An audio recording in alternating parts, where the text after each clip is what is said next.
Sans les agents IA, je pourrais plus gérer mes boîtes aujourd'hui. Ah, vraiment.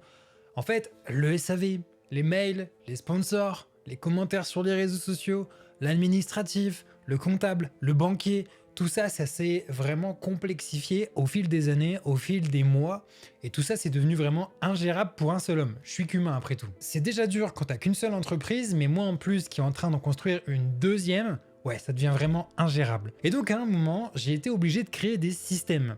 C'est des automatisations qui bossent pour moi au quotidien, 24 heures sur 24, 7 jours sur 7 pour optimiser mon temps et faire toutes les tâches rébarbatives. Je reviens tout juste des AI Day, hier c'était juste trop bien à Paris et Make en a profité pour annoncer leurs nouveaux agents IA. Ils sont beaucoup plus puissants, on voit beaucoup plus de choses en coulisses, comment ils fonctionnent, comment ils prennent des décisions et tout ça est devenu tellement plus concret, tellement plus peaufiné qu'on a vraiment des vrais agents qui sont capables de prendre des décisions. Les démos, elles m'ont vraiment scotché. Donc hier, je me suis dit que j'allais vous faire une vidéo pour voir si les agents IA sont vraiment capables d'analyser, de réfléchir et de prendre des décisions. Dans cette vidéo, on va les construire ensemble, on va les tester dans des conditions réelles et avec un vrai cas concret qui me fait perdre énormément de temps et surtout qui pourrait potentiellement me poser quelques problèmes en cas de contrôle derrière de l'organisme de formation Believe Me. Mais avant de parler d'agent IA, il faut qu'on soit au clair sur un truc. Une automatisation, c'est pas un agent IA. Il y a vraiment une énorme différence entre les deux et certains d'entre vous m'ont fait la réflexion de précédentes vidéos que j'avais pas été assez précis à ce sujet, donc je tiens vraiment à le faire aujourd'hui. En fait, quand tu te dis il se passe ça, puis il se passe ça, puis il se passe ça, puis il se passe ça, c'est ce qu'on appelle une automatisation. C'est ultra puissant, c'est ultra fiable, mais ça réfléchit pas, ça exécute. Un agent IA, c'est vraiment différent. En fait, tu vas pas juste lui donner des étapes, mais tu vas lui donner un objectif. Donc tu vas lui dire, analyse les mails que je reçois, comprends quel est le contenu des emails, et prends la meilleure décision. Par exemple, si c'est une plainte, envoie-moi un SMS sur mon téléphone perso pour que je réponde vite. Si c'est un compliment, bon, c'est gentil, mais ça peut attendre quelques heures, je verrai ça quand je reviendrai. Bref, c'est une sorte de secrétaire. Là, on parle vraiment d'un agent IA secrétaire. Mais il peut y en avoir pour tous les cas d'usage. Donc en résumé, une automatisation, c'est un robot qui exécute. Un agent IA, c'est un membre de ton équipe en plus. Si tu ne connais pas Make, Make c'est le service par excellence aujourd'hui pour créer plein d'agents IA, plein d'automatisation. Ils ont ajouté il y a à peu près un peu moins d'un an les agents IA, mais c'est ce qu'on appelle les agents legacy. En fait, maintenant les nouveaux agents IA, moi je les ai vus en démonstration hier, ça n'a rien à voir. C'est beaucoup plus puissant, on voit vraiment comment ça fonctionne, on peut les réutiliser. Plus tard dans l'année, il y aura une marketplace où tu pourras aller chercher des agents IA déjà créés par d'autres créateurs. Et ça rend le système vraiment ultra puissant, ultra robuste. Si on regarde un petit peu, par exemple, au niveau des finances, bah ici, tu vois que on regarde le nombre d'heures travaillées, puis on va ajouter le nombre d'heures travaillées sur un spreadsheet, donc un fichier Excel, et puis ensuite, on va créer une facture avec Xero, qui est un service que tu peux connecter, et tu peux connecter plein de services différents. Mais la partie agent IA, elle est beaucoup plus puissante. Tu vas donner des outils et des instructions à ton agent, et c'est lui qui va prendre la décision de quel chemin il va utiliser, quel outil il va utiliser. Donc tout ça sur le papier, ça a l'air trop bien. Nous, on va tester ça en réel avec un vrai cas d'usage. Si tu veux tester en même temps que moi, n'hésite pas à cliquer juste en dessous dans le lien dans la description. Il y a un mois qui est offert parce que Make est aussi le sponsor de cette vidéo. Et c'est grâce à eux aujourd'hui que je peux vous proposer un mois gratuit sur le plan pro avec Make. Et avec 10 000 crédits, c'est le plan qu'on va utiliser aujourd'hui pour créer notre première automatisation avec un agent IA. Les nouveaux agents IA, ils sont disponibles dans l'onglet AI Agents. Moi, j'y ai accès en bêta grâce à Make. Je suis trop content. Franchement, je suis comme un gosse. Mais donc, ce qui change comparé aux anciens agents IA, c'est que maintenant, tu n'as plus besoin de passer par ce panneau pour créer un agent. Là, ici, tu vois que tu as le bouton Create Agent et ici, tu vas aller créer ton agent. Bon, tu vas cliquer sur une connexion. Moi, j'ai choisi la connexion OpenAI. Normalement, toi, si tu viens de créer ton compte Make, ici, tu vas devoir cliquer sur Add, choisir ton fournisseur. Moi, j'ai choisi OpenAI, mais j'utilise également énormément Anthropic Claude que je conseille énormément. C'est juste trop puissant. Je ne l'ai juste pas encore connecté, j'ai juste connecté OpenAI. Mais une fois que tu connectes OpenAI, tu donnes ton nom, tu donnes ta clé API que tu peux aller chercher directement ici. Et je peux ensuite la coller sur Make. J'ai plus qu'à cliquer sur Save. Et ça va m'ajouter ma connexion à OpenAI. Attention, il faut quand même que tu donnes un petit peu d'argent sur ton compte développeur OpenAI pour l'utiliser. tu mets 10 balles et puis tu seras tranquille pendant plusieurs mois normalement sans aucun problème. Ensuite ici, tu vas pouvoir donner un nom à ton agent, choisir un modèle, tout ça, on en reparlera juste après. Parce que la petite nouveauté justement avec les nouveaux agents IA, c'est que tu n'as plus besoin de sortir de ton scénario, tu peux directement créer tes agents dans ton scénario, donc ça t'évite de naviguer entre les onglets, de changer de contexte. Nous, on va donc aller dans scénario et sur ce nouveau compte, je vais utiliser un nouveau scénario. Mon problème aujourd'hui, il est avec Believe Me, ma startup dans l'éducation que j'ai fondée en 2018. En fait, ça devient hyper compliqué de pouvoir suivre correctement tous les apprenants dans le sens où je dois à chaque fois récolter des preuves. Si je veux garder le statut Calliope de l'organisme de formation Believe Me, il y a une partie qui n'est pas un organisme et l'autre partie qui est un organisme. Mais si je veux garder la certification Calliope qui permet d'avoir des financements comme le CPF, les OPCO, bref, les aides publiques, je dois respecter certains critères qualité. Et il y a un critère où on doit pouvoir fournir très rapidement, en cas de contrôle, toutes les preuves de communication avec les apprenants, montrer qu'on les a suivis. Donc ce que j'ai fait, je ne l'ai jamais montré à personne, mais je vais le montrer pour cette vidéo, j'ai créé mon propre panel de suivi pour les apprenants de Believe Me.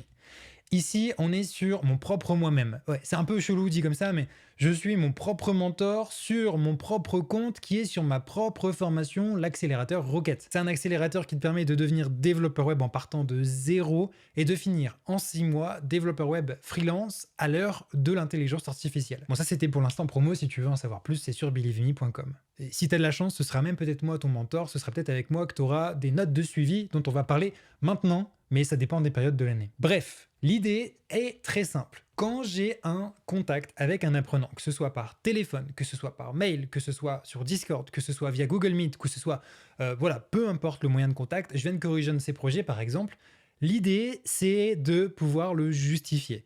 Donc j'ai créé un onglet suivi pédagogique et ici je vais pouvoir ajouter des notes. Et évidemment, moi je ne me suis pas ajouté de notes à moi-même pour l'instant. Ouais, tu comprends bien que c'est pour cette vidéo et que je peux pas utiliser un autre apprenant parce que RGPD et puis je comprends et voilà. Bref, quand du coup j'ajoute une note, je clique sur ajouter une note. Ici je donne le type de contact, le canal utilisé. Par exemple, j'ai eu un contact par email. Je décris ma note. Là, ici, j'ai contacté Louis-Nicolas. Il est en train de faire une vidéo YouTube qui explique comment utiliser les agents IA avec Make. Voilà, ça va me créer ma note. Et du coup, je vais aussi aller dans les actions prises. J'ai créé une vidéo YouTube. Voilà, bon, allez, action prise. Et du coup, après, je donne une date de prochain suivi. Le prochain suivi, je vais retirer ma petite tête. Tu vois qu'ici, je vais dire que ce sera par exemple le 10. Donc dans une semaine, je sais que bah voilà, il faut que je parle à Louis-Nicolas de tel ou tel sujet et que la dernière fois, on a fait telle ou telle action. Je vais cliquer sur enregistrer. Et quand je clique sur enregistrer, il y a une partie où ici, tu vois, je peux totalement glisser, déposer des preuves. Par exemple, j'en sais rien, on va faire un truc à la con, on va dire que ça, c'est une preuve. Voilà, boum, je prends ça, je glisse ma preuve, j'upload ma petite preuve, parce que c'est important de justifier tous les contacts qu'on a vraiment eus. Et donc là, j'ai mon suivi pédagogique qui est fait, tu vois que j'ai ma note, j'ai le moyen de contact par quel canal, et je vois l'action qui a été prise avec le prochain suivi et la preuve qui est associée. Quand je clique ici, j'ai bien la preuve. Ok, le truc, c'est que quand je vais avoir un contrôle, je vais cliquer sur voir le PDF, et donc là, tu vois, c'est le joueur de documents qui est généré. Par exemple, si tu as 500 notes de suivi, ce qui est pas rare du tout pour les apprenants sur Rocket parce que ça dure 6 mois, bah j'ai 500 QR codes avec 500 notes de contact, 500 actions prises, etc. Et tu te doutes bien que ce document-là, c'est hyper compliqué de le garder à jour parce que je reçois peut-être 30 emails par les apprenants tous les jours. Tu t'en doutes, ça devient impossible, invivable, et clairement, j'ai envie d'automatiser tout ça. Sauf qu'il n'y a pas une automatisation classique qui peut répondre à ce besoin. Par contre, ce qui peut énormément m'aider, c'est utiliser un agent IA de Make. Du coup, ça tombe bien, puisque c'est ce qu'on va créer ensemble. La première chose qu'il va nous falloir, c'est un déclencheur. Le déclencheur en question, ce sera ma boîte Gmail, ma boîte professionnelle, celle où j'envoie et où je reçois tous mes mails avec mes accélérés. Ce déclencheur, on l'appellera toutes les 15 minutes, et donc toutes les 15 minutes, il va aller récupérer tous mes derniers mails, et il va voir si l'expéditeur ou le destinataire, c'est un des accélérés de l'accélérateur Rocket. Si c'est le cas, il va récupérer le contenu de l'email, que ce soit un email de réponse ou le message original.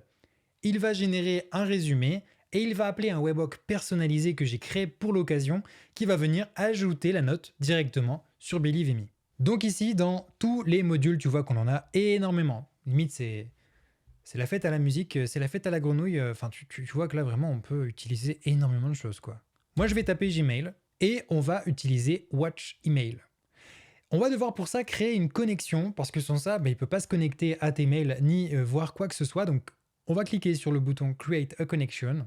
L'avantage, c'est qu'ils utilisent un système de connexion automatique. Donc, en fait, il faut juste approuver l'application Make qui s'appelait Integromat avant. Donc, je vais cliquer sur Sign In. Donc là, oui, j'autorise Make à accéder à tous mes mails et à rédiger, envoyer des emails également. Vas-y, let's go, c'est la fête. Ok, impeccable. Et là, on est bon. On va devoir maintenant préciser comment il récupère les mails dans ma boîte mail. Au niveau du filtre, on va pas le changer, on va juste aller dans Folder et là tu vois qu'on a plein de possibilités. Tu peux aller récupérer uniquement les mails qui ont été envoyés, donc dans Sent. Tu peux aussi aller récupérer uniquement tes brouillons dans Draft, uniquement les mails importants, uniquement les mails dans ta corbeille. Nous, on va laisser sur Inbox. On va donc récupérer tous les messages, sinon on peut uniquement récupérer les messages non lus ou les messages lus. Donc ça, c'est très pratique, notamment quand tu as un agent IA qui fait ta secrétaire, puisque au moins, dès que tu vois un mail, l'agent IA, il sait qu'il ne doit pas s'en occuper. Tu peux aussi sélectionner un label. Moi, par exemple, j'avais des labels pour Margaret Hamilton, dont je porte fièrement le t-shirt. C'est un des t-shirts qu'avaient eu tous les apprenants de la promotion Margaret Hamilton en 2022. Donc ça fait quand même 4 ans maintenant. Moi, je vais laisser sur vide. Et tu peux aussi faire en sorte que Make coche les messages comme étant vus. Ça veut dire qu'en gros, s'il récupère d'emails, les emails, il va les cocher comme vus. Nous, bien sûr, on ne veut pas ça parce que sinon, ça risque de poser problème aussi pour nous, notre suivi. Dans la limite, moi, je vais récupérer les 50 derniers mails. Toutes les 15 minutes, je pense que 50, c'est une bonne limite. Et on va cliquer sur Save. Sur cette étape, il te demande à partir de quand il doit récupérer les nouveaux mails. Donc si tu dis from now on, ça veut dire qu'il va uniquement à partir d'aujourd'hui récupérer tous tes mails. Si tu fais all, il va aller récupérer les 50 milliards de mails que tu as sur ta boîte mail. Donc je pense qu'il vaut mieux éviter, sinon tu donnes une date spécifique. Mais bon, moi je vais dire seulement à partir de maintenant. Donc là on a notre déclencheur qui est prêt. On a notre petite bulle, j'adore le design, il est magnifique. Ensuite, ce qu'on va faire, c'est qu'on va aller récupérer un fichier Excel que je viens de créer pour l'occasion, mais que je compléterai juste après cette vidéo, dans lequel on va avoir dans la première colonne tous les emails de tous les accélérés sur Believe Me. Et à droite dans la colonne B, le nom de l'accélérateur, le slug de l'accélérateur. Donc là, pour Rocket, c'est Rocket. C'est assez facile. On retourne donc sur Make et on va créer un nouveau module. Ici, ce sera Google Sheets et on va pouvoir aller récupérer des lignes. Ça s'appelle GetRange et on va pouvoir aller créer une connexion. Donc ici, on va se reconnecter avec Google. On va lui permettre d'afficher, de modifier tout ce qu'il y a sur Google Drive. Dans Spreadsheet, on va aller sélectionner notre feuille. Donc moi ici, c'est bien ma feuille apprenant. Au niveau de la feuille, c'est bien la feuille numéro 1. Tu vois là, on le voit, hein, feuille 1. Au niveau du range, on va dire que ce sera de A1 à B1000. Là au moins, tu vois, il va pouvoir récupérer absolument tout ce qu'il y a. On va cliquer sur Save. Donc là maintenant, on a bien notre base de données de connaissances avec nos accélérés chez Believe Me et on a bien nos emails qui sont récupérés à chaque fois. Donc maintenant qu'on a notre base de connaissances avec tous les emails des accélérés et qu'on a tous nos emails, mais ce qu'il manque, c'est un agent IA qui va prendre la base de connaissances, voir tous les mails et décider s'il doit créer ou non une note de suivi. Pour ça, on va utiliser un agent IA. Donc là ici, on va justement, donc on l'a juste ici, mais on peut taper directement agent et tu vois qu'ici c'est écrit new. Donc ce sont les nouveaux agents IA. On va donc pouvoir configurer plein de choses. La première chose qu'on peut remarquer, c'est qu'on a notre connexion à OpenAI qui a bien été faite. Moi pour cet exemple maintenant, je vais choisir directement Anthropic de Claude que j'aime énormément. Je viens coller la clé ici, je clique sur Save et donc normalement, voilà, la connexion s'est bien passée. Au niveau des modèles, je vais utiliser Opus 4.5 qui est juste génial. Là aussi, si tu veux pouvoir utiliser les modèles Anthropic, il va falloir que tu ajoutes un petit peu d'argent, peut-être 10 € encore une fois sur Anthropic, pour pouvoir utiliser les API. On a ensuite une partie ici qui s'appelle Instruction. Dans Instruction, tu vas devoir dire à ton agent comment il doit fonctionner. Donc moi, j'ai préparé tout un prompt. Là, par exemple, tu vois, je lui dis que c'est un agent IA chargé du suivi des apprenants Rocket de Believe Me. Ton rôle est de analyser les emails entrants et sortants, identifier si un apprenant Rocket est concerné, comprendre... Bon, t'as bien compris le principe, bref, c'est ce qu'on disait depuis tout à l'heure. Au niveau des règles obligatoires, il devra toujours répondre en JSON.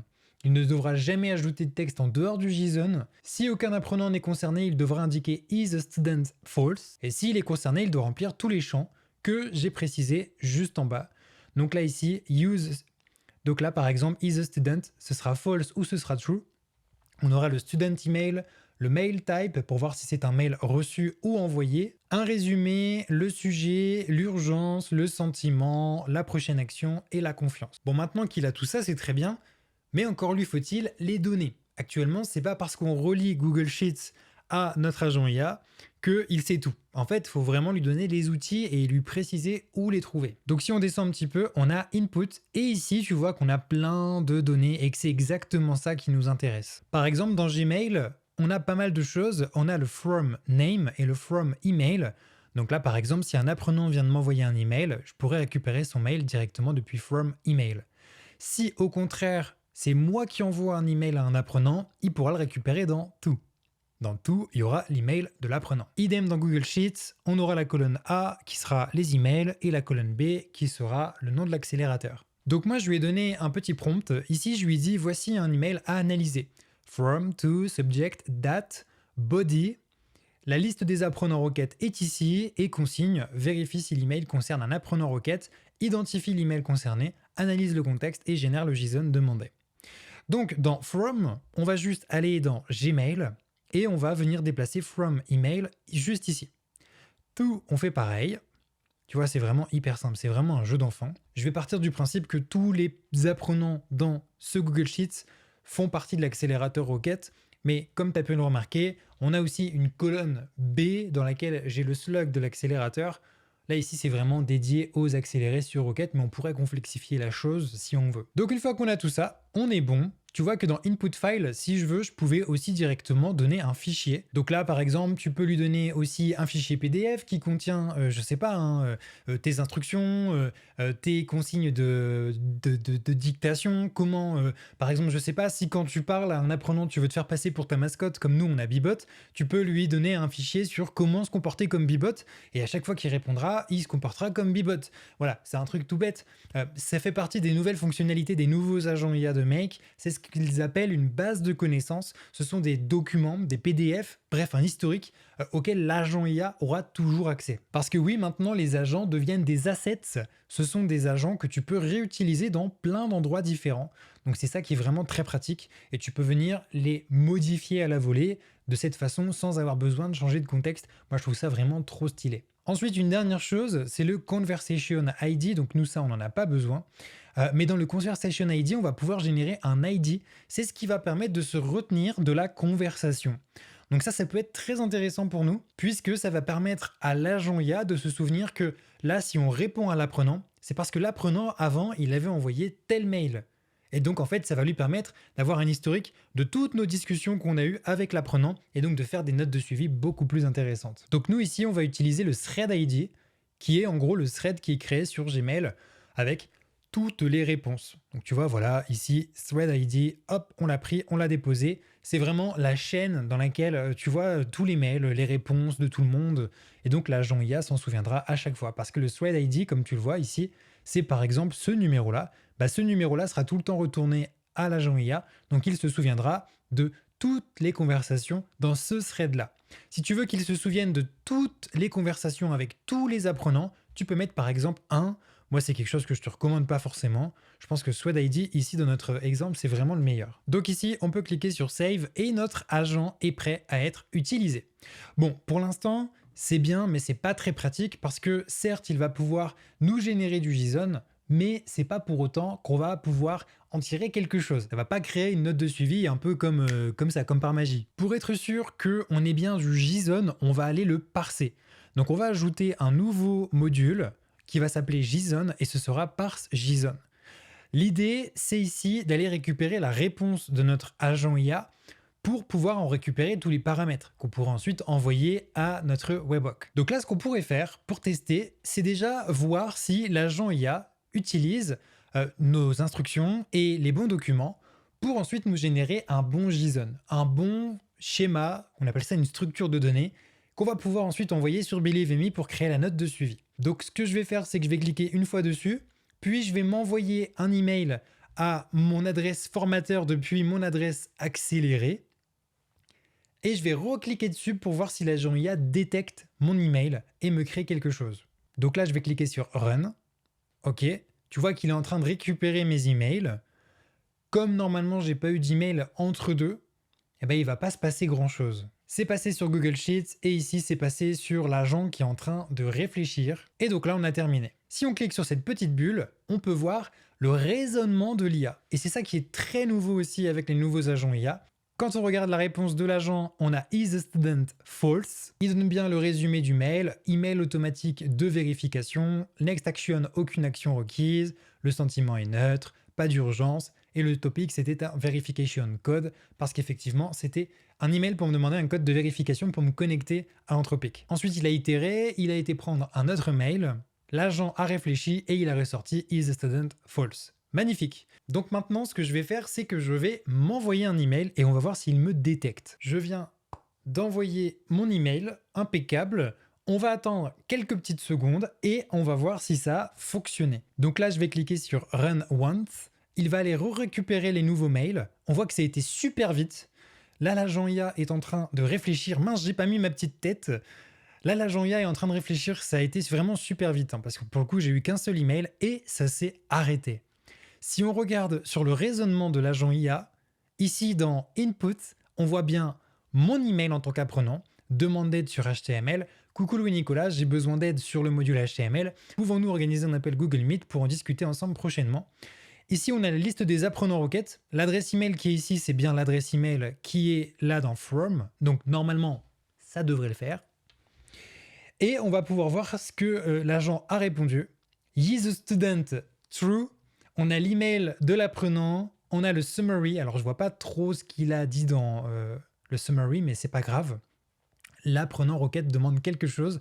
Demande d'aide module HTML, neutre, urgence médium, planifier un appel Google Meet en next action. C'est trop fou! Et là, t'imagines si l'agent IA, en plus de créer la note de suivi, il programme un créneau dans mon calendrier pour faire un Google Meet avec lui. C'est tout à fait possible. On va pas aborder ce sujet dans cette vidéo parce que ça va être vraiment très complexe. Je le ferai peut-être en off ou alors si ça t'intéresse, dis-le moi en commentaire et je le ferai en vidéo. Je vais attendre que la vidéo sorte et si ça t'intéresse, je vais essayer d'aller plus loin encore avec mec. Je suis trop content. Franchement, attends, là tu vois le soulagement que ça pourrait me faire. Je me dis que ça peut fonctionner et je me dis qu'en fait, peut-être que je vais enfin pouvoir gagner 5 heures par semaine, facilement, au moins, franchement, au moins 5 heures par semaine. Je passe facilement 1 heure tous les matins à faire les notes de suivi, ça me prend un temps monstrueux. Bref, là ici, c'est très bien, on a une réponse de notre agent IA, mais c'est pas potable. En tant que tel, il faut s'assurer que le JSON qu'on reçoit soit vraiment utilisable. Pour ça, on va aller le parser. Donc juste ici, on va utiliser JSON et on va utiliser parse JSON. Ici, dans JSON String, on va devoir donner le message retourné par notre agent IA. Donc nous, ce sera réponse, ici, donc response. On va voir que... Alors par contre, il y a 3 backdates... Enfin, ouais, on dirait qu'il envoie du markdown. On va voir ce que ça donne. On va voir ce que ça donne. Je vais quand même préciser, donc je vais juste cliquer sur Save. Et dans l'agent IA, ici, je vais juste lui dire dans les instructions, important, ne retourne jamais de Markdown, retournez juste l'objet JSON brut. Voilà, on n'est jamais trop prudent. On va ensuite créer une structure de données pour lui montrer à quoi ça ressemble. Donc moi ici, je vais donner un nom. Je l'ai appelé agent email summary. Et dans spécification, on va donner la structure de notre JSON. Ça permet ensuite à Make de reprendre tous les paramètres qu'on a dans notre réponse de notre agent IA et de les dispatcher comme on veut. Notamment, nous, pour les envoyer sur notre webhook. Donc nous, on va cliquer sur Generate, ça va nous faciliter grandement la vie. Ça permet d'éviter de rentrer les champs un par un. On sélectionne bien JSON et on vient coller une réponse exemple. Donc là, tu vois, c'est vraiment tout ce qu'on avait au niveau des arguments, enfin, au niveau des paramètres de notre JSON. On clique sur Generate et donc là, voilà, il va détecter clairement qu'on a un champ isStudent, que ce sera un type booléen, que la valeur par défaut, ce sera vide, que c'est pas requis, etc. On va dire que c'est requis, sinon on va faire planter le script, ce sera bien mieux. Ouais, bah tout est bon, même Confidence, il a détecté que c'était un nombre. Ok, on va cliquer sur Save. Petite précision, je n'ai pas précisé strict pour une raison hyper simple. C'est que quand on va faire évoluer notre agent IA, si on rajoute des paramètres, au moins ce ne sera pas un paramètre qui va tout venir faire planter. Parce que si malheureusement l'agent IA ajoute un champ ou retire un champ par la suite, bah dans ce cas ça va faire planter JSON parse puisque lui il s'attend à un format strict. Donc c'est pour ça que j'ai mis non. Ok, on clique sur Save et donc là normalement on va avoir quelque chose de super propre. Donc maintenant qu'on a notre JSON qui est prêt, ce que l'on va faire, c'est qu'on va faire une requête HTTP. Cette requête HTTP, notre objectif, c'est de l'envoyer sur les serveurs de Believe.me, ce qui va créer une note de suivi. Donc juste après, je viens utiliser HTTP et make a request. Ici, dans l'authentification, je vais en mettre aucune, j'en ajouterai une dans la suite plus tard après cette vidéo. Je ne vais pas vous embêter avec ça pour le moment. Dans la méthode, je vais mettre post. On va descendre. Dans le body, on va dire que c'est du JSON. On va utiliser la structure qu'on a précédemment. Donc là, ça récupère toutes nos données. Et on va venir cliquer sur map. Ce qui va nous permettre de venir remplir les informations. Donc là, par exemple, dans is a student, comme on a notre objet JSON juste avant qui vient de parse JSON, je peux glisser is student. Comme ça. Hyper simple. On vient remplir tout le reste. Dans parse response, ça va nous permettre de voir ce que le backend, donc le endpoint sur Believe.me va donner. Sinon, si on s'en fout, on peut faire no. Moi, je vais faire oui, c'est toujours sympa de voir un petit peu ce que ça va donner. Et dans pagination, on peut ignorer, on s'en fout complètement, on va laisser sur vide. Donc là, on va cliquer sur Save, et donc là, on est censé avoir une requête HTTP qui va se faire. Bon, bah le temps pour moi de développer cet endpoint en 2.2 avec les serveurs de Believe.me, et on se retrouve juste après. Bon, ça y est, c'est fait, j'ai modifié le backend, j'ai modifié Believe.me, j'ai créé le point qu'il faut pour pouvoir créer une note de suivi automatiquement grâce à l'agent IA. Maintenant, l'agent IA peut typiquement créer autant de notes de suivi qu'il veut. Je pourrais d'ailleurs réutiliser l'agent IA dans plein d'autres scénarios, mais déjà, il faut que ça fonctionne. On va voir si je suis fou ou si au contraire je suis un génie. D'ailleurs, je suis un semi-génie puisque je me fais un peu aider quand même de mec. Merci mec. Enfin, je dis merci, ça se trouve, ça fonctionne pas. On va voir ça. Qu'est-ce que j'allais dire à part ça? Bah écoute, je viens de m'envoyer un mail. Je vais recliquer dessus et normalement, dans ma note de suivi, quand je vais ici, quand je réactualiserai cette page, normalement, je devrais voir une note de suivi générée par l'agent IA. Donc là, normalement, il n'y en aura pas. Voilà. Mais normalement, la prochaine fois qu'on actualise cette page, ce sera le cas. Je te le dis, si ça fonctionne, ce soir, je fais la fête. Parce que je perds vraiment beaucoup de temps. Donc il a bien récupéré visiblement un email, le Google Sheets est passé, l'agent est en train de réfléchir, on va voir ce qu'il est en train de se dire. Tu vois, ça c'est grâce à la nouvelle version de l'agent IA. Ah, opération not allowed. Bah mince alors. Donc là, c'est mon endpoint qui aurait pas fonctionné. Alors non, effectivement, c'est pas du tout que mon endpoint a planté. Enfin oui, mais heureusement, en fait, c'est qu'on n'a pas ajouté une condition pour arrêter la requête si isTudent vaut false à un moment ou l'autre. Et donc à chaque fois qu'il y a un nouvel email, actuellement, il envoie une requête à Believe.me. Sauf que là, ici, c'était une notification de vente d'un abonnement Believe.me Premium. Donc nous, ce qu'il faut qu'on fasse, c'est qu'on filtre tout ça. Pour ajouter un filtre, on vient entre deux modules. Là, ici, on va cliquer, on va dire est accéléré chez Believe.me, est accéléré chez Believe.me. La condition, ce sera que is a student devra exister. On va ajouter une autre condition, is a student. Ça devra être égal, donc je vais juste taper boolean égal. Et là, on va dire true, par exemple. À voir si ça fonctionne de cette manière, on va tester ça ensemble. Je vais cliquer sur Save et je vais réexécuter tout ça. Donc là, visiblement, c'est le cas. Si je clique ici, on voit que le premier mail de ma boîte mail, puisque j'en ai eu 3 entre deux, n'est pas passé. Donc ça, c'est plutôt une très bonne chose. Le deuxième, c'est pareil. Et là, l'agent est en train de réfléchir, il fait la requête qui fonctionne, qui passe. C'est merveilleux. Bon, bah c'est super. Donc là, quand on regarde, tout est fini. Et effectivement, mon mail est bien passé. J'ai reçu un autre mail entre deux. Mais donc ici, normalement, c'est bien passé. Donc ce qui veut dire que si je retourne ici et que j'actualise, c'est le moment de vérité, les amis. On actualise, on va voir si ça fonctionne ou pas. Bon, j'avoue, normalement, je suis confiant dans mon code. Mais on sait jamais. L'apprenant demande de l'aide sur le module HTML et souhaite organiser un appel Google Meet pour en discuter. Planifier un appel Google Meet avec l'apprenant pour l'accompagner sur le module HTML. Ici, il y a toutes les nouvelles colonnes qu'on a par rapport à l'agent IA. On voit que c'est l'agent IA qui l'a fait. Si je clique sur voir le PDF, Oh punaise, on a la nouvelle note. Impeccable. Bah alors ça va me faire gagner un temps monstrueux, mais c'est un truc de fou furieux. Là, c'est simple, je viens de gagner 1 heure par semaine. Voilà. Le matin, je vais pouvoir faire autre chose de mon temps, je sais pas quoi. Mais là, toutes les 15 minutes, alors du coup, très important, on va l'activer. Hop, juste ici, je vais le déclencher toutes les 15 minutes. On peut le faire à intervalles réguliers, mais toutes les 15 minutes, c'est plutôt cool. Et donc là, mon agent fonctionne. Incroyable, j'ai encore du mal à me dire que j'ai plus besoin de mettre le tracking. Bah franchement, merci beaucoup Make.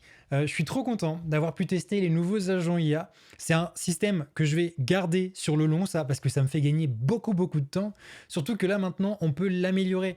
Parce que comme tu peux le voir, dans Action prise, ici, on a bien compris qu'il faut planifier un appel Google Meet avec l'apprenant pour l'accompagner sur le module HTML. Mais ce qu'on peut faire très facilement, c'est ensuite venir améliorer le scénario pour ajouter un nouvel outil ici à notre agent IA qui pourra prendre des rendez-vous dans notre Google Agenda. Et ça, c'est très utile puisque du coup, tu as un agent IA qui est vraiment secrétaire. Et moi, du coup, bah, j'ai plus qu'à répondre aux questions et être là pour les appels que mon agent IA aurait programmé pour moi, puisqu'il aurait ajusté le tracking automatiquement, fait les notes de suivi automatiquement. En fait, c'est comme si j'avais dans mon équipe maintenant un nouvel instructeur. Franchement, j'en reviens pas, c'est vraiment fou. Quand je dis que je passe facilement 5 heures par semaine à copier, coller, faire des notes de suivi personnalisées pour tous les mails que je reçois par rapport aux apprenants, c'est pas une blague. Donc je suis hyper heureux. Si toi aussi tu veux tester ça, n'hésite pas à cliquer sur le lien juste en dessous, c'est sans engagement. Tu peux tester pendant 1 mois n'importe quel scénario Make que tu veux. Tu crées tout ce que tu veux, tu as vraiment l'accès à un abonnement pro gratuitement pendant 1 mois. Merci encore à Make pour m'avoir fait confiance pour cette vidéo. Si ça t'intéresse, dis-moi en commentaire le genre de scénario que tu aimerais faire et j'essaierai de les construire pour toi. Nous on se retrouve dans une prochaine vidéo. Amuse-toi bien et en tout cas, incroyable. Je m'attendais vraiment à quelque chose de bien parce que, voilà, bon, on en parle beaucoup des agents IA de Make, mais là, ouais, là c'est quelque chose. Allez, à bientôt.